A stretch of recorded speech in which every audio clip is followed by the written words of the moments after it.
Habeenkii.com.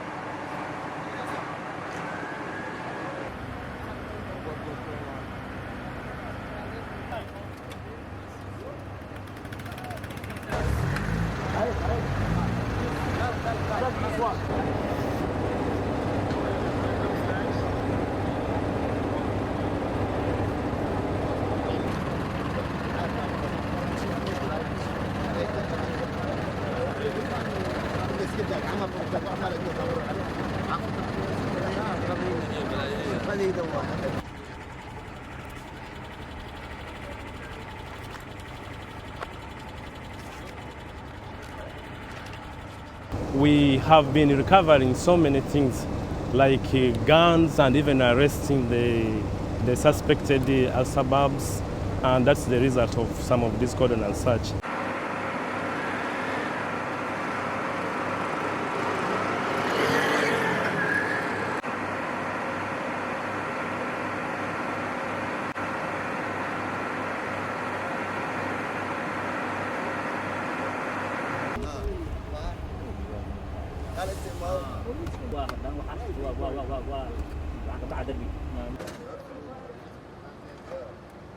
أمس شغلان يا ذا الوناكسن تهاي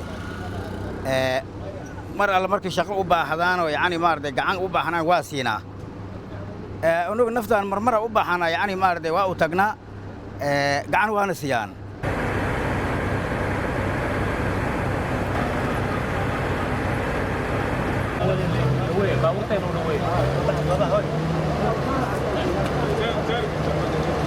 to check the movement of arms and the suspects who may likely be carrying all other incriminating items who are suspected to have wanted to commit one act of criminal and criminalities. We'll continue in this space until we ensure that Somali is rid of any criminals and all their criminal tendencies.